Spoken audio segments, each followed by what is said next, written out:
se cumplen 10 años de la formación de la Comisión de la Verdad. Exacto. Esa radiografía de ese Perú, ¿qué, no sé, qué cosas cree que siguen igual, qué cosas debemos seguir trabajando después de esa radiografía que se hizo? Pues yo creo que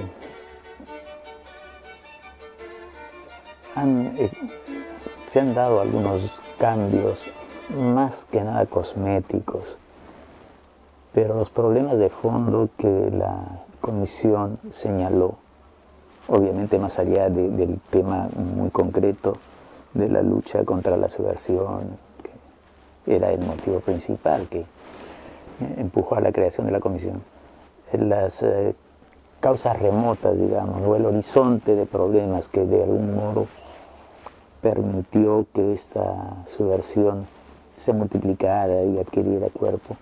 Ese conjunto de problemas son históricos, son, yo te diría, para usar una palabra muy usada, estructurales, y requieren tiempo y una voluntad decidida para erradicarlos.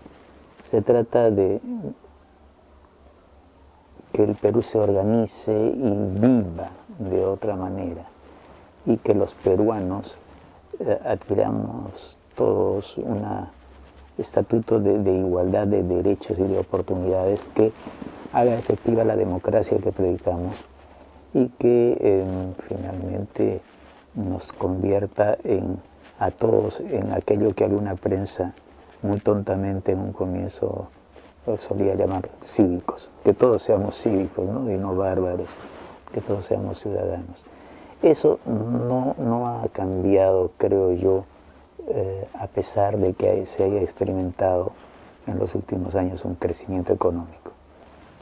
Porque no es lo mismo crecimiento económico que desarrollo, madurez cívica, Estado de Derecho, ejercicio de la democracia, que evidentemente, tú sabes, no se agota en una votación cada 5 años, sino más bien en la diaria expresión de los puntos de vista, en el cumplimiento del deber también por parte de los ciudadanos, no sacarle la vuelta a las obligaciones, pero también hacer respetar sus derechos. Y uno casi se hallaría inclinado a decir que ¿por qué condenar sacarle la vuelta al Estado si el Estado le saca la vuelta continuamente a la mayoría de ciudadanos? Allí hay una especie de pacto social que es muy frágil, ¿no? Por eso nosotros en esa comisión planteábamos la reconciliación más bien como un horizonte en donde se habla de una refundación del pacto social, es decir, de una nueva manera de que el Estado trate a los peruanos, una manera nueva en que el Estado sea visto por los ciudadanos, una manera nueva en que los ciudadanos mismos nos podamos entender, porque no se trata de simplemente de tratarnos como, yo te diría, instrumentos o cosas en servicio de fines que son más bien económicos o mercantiles o de vanidad o de poder, sino fines humanitarios, fines que sean buenos por y para los hombres que habitamos en Perú. Las víctimas, ahorita en estos tiempos se está acabando un gobierno, se habla una cifra de reparaciones, no hay, digamos, no ha habido un seguimiento a ese tema. ¿Cómo creen que debemos tratar el nuevo mandato que empieza a las víctimas? Primero reconociéndolas como tales, ¿no es cierto? Y no poniendo limitaciones en ese reconocimiento, que de hecho este gobierno ya las pone y de la manera más vasta, más burda, colocando una fecha de término para el registro único de víctimas, de modo que si se llega a cumplir lo que este gobierno ha propuesto, si hasta el 31 de diciembre una víctima no se ha inscrito como tal y no se ha acreditado como tal, deja de ser víctima, ¿no? Es decir, no solo se quiere que los crímenes prescriban en lo que toca a su sanción, sino también que la condición de víctima prescriba, lo cual es una indecencia, además de una insensatez. Entonces, en el primer lugar, en el reconocimiento de que hay víctimas, en el reconocimiento de que el Estado de alguna manera tiene responsabilidad frente a esas víctimas, algunas veces como victimario y otras veces como entidad que debió protegerla a la víctima y no la protegió. La aceptación de esa responsabilidad es el primer paso, porque si no, simple y llanamente no se pueden dar los otros. Ello implica una especie de pública expresión de desagravio por parte de las autoridades frente a aquellos que sufrieron, ¿no? Lo hizo en su momento el presidente Toledo, 2 meses después de la entrega del informe, pero lo hizo en una forma más bien tibia y recortada, ¿no? Pues, un poco al paso, y diciendo que aunque su gobierno no tenía nada que ver, él pedía perdón por las víctimas. Ahí se olvidó que era presidente de todos los peruanos y que en ese sentido se tiene que cargar con el activo y pasivo de un gobierno, ¿no? Pero en fin, pero más allá de eso, no hubo una efectiva resarcimiento, ni siquiera en aspectos que no iban a contramano de la economía del país, es decir, el reconocimiento moral, el desagravio moral, el resarcimiento moral de las víctimas, ¿no? A través de pedidos de perdón, a través de lugares de memoria.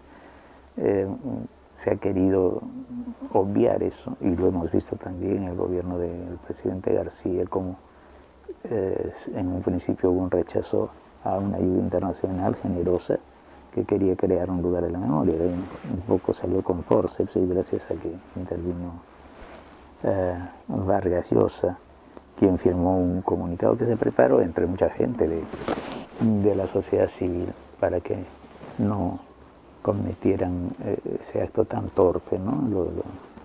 Los miembros del gobierno. Pero, en fin, todo eso ha ido marchando un poco con los pies arrastrándose y sin una efectiva colaboración del gobierno, ¿no? El señor García ha dado 100.000 soles de sus ahorros para un Cristo que es un poco debatible en su presencia allí. Bueno, él fue presidente cuando mucha gente fue muerta, ¿no? Podía haber dado 100.000 para un fondo de reparaciones y así dar el ejemplo a tanta gente que sigue lo que hace el presidente. No hubo eso. Se han hecho reparaciones colectivas, pero que han estado un poco opacadas porque el criterio, si bien para elegir a las comunidades reparadas fue el de el daño sufrido, a ello se sumó como criterio de prioridad el de la pobreza. Y entonces fueron las comunidades más pobres aquellas que fueron indemnizadas con reparaciones colectivas de 100.000 soles, me parece. Pero eso era mezclar papas con camotes, pues, porque la reparación no se hace en función de la pobreza, sino en función del daño que ellas sufrieron. En fin, hay eso, no hay una plena voluntad para aceptar aquello que ocurrió, porque eso implica aceptar también responsabilidades, en especial de parte de algunas instituciones y de partidos políticos, ¿no? La actividad política. Pero creo que eso vendrá con el tiempo.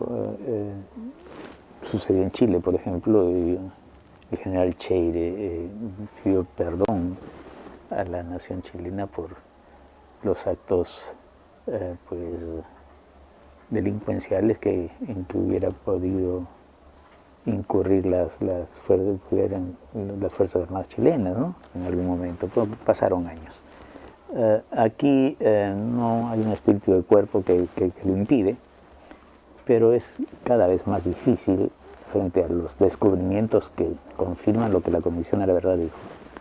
negar que hubiera en determinados momentos y lugares una política más bien violatoria de los derechos humanos por parte del ejército, por parte de las Fuerzas Armadas, ¿no? Las dos últimas preguntas. Carlos Iván de Gregori, ¿cómo calificaría su obra, su legado, ahora que empezó a hacer? Mira, en primer lugar, se ha ido una persona muy valiosa como ser humano, como persona. Más allá de las obras escritas, la cátedra, la inteligencia y la teoría. Porque todo eso finalmente está allí y tiene su vigencia dentro de la historia, pero todo eso es un plus a algo que está en la base. Y eso que está en la base era la persona de Carlos Iván. Y era fundamentalmente, yo desgraciadamente no lo conocí más ni antes, una persona buena, de buenos sentimientos, inteligente, pero no de esa inteligencia que se pierde en las abstracciones, ¿no es cierto?, sino que una inteligencia, te diría yo, atravesada de sensibilidad y de poesía. Era un poeta, debe haber dejado poesía, yo no sé, pero era un poeta y veía las cosas no solo desde la estructura racional de causa-efecto, sino también desde otras dimensiones que echaban muchísima más luz para la comprensión de los problemas que simplemente la cuestión de razones y consecuencias, ¿ya? Tenía además un gran cariño por el Perú, creo que lo vivió y lo entendió muy bien. Eso le llevó a asumir posiciones políticas, pero siempre con una mirada crítica, que es fundamental, porque si no te embarcas en dogmatismos. Y en la Comisión de la Verdad y Reconciliación jugó un rol realmente importante, porque esencial, te diría, porque era aquel que desde una mirada que nacía de una experiencia vivida, porque él había estado en Ayacucho, y ilustrada, porque además era antropólogo, sociólogo, científico social, digamos, y compasiva, pues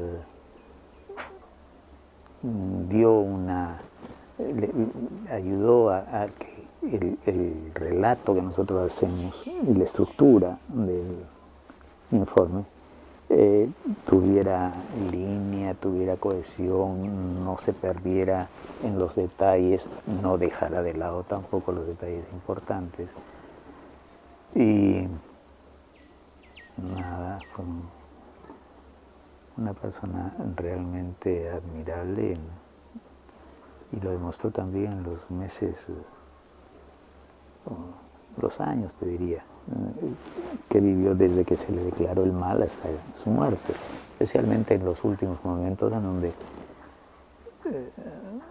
hay que tener la conciencia tranquila por un lado y por otro lado ser lo suficientemente conscientes de lo que somos, ¿no? de lo efímero en nuestra vida, para tener la serenidad y la manera tan honesta, que es difícil encontrar, ¿no? y apacible, ¿no?, frente a la muerte.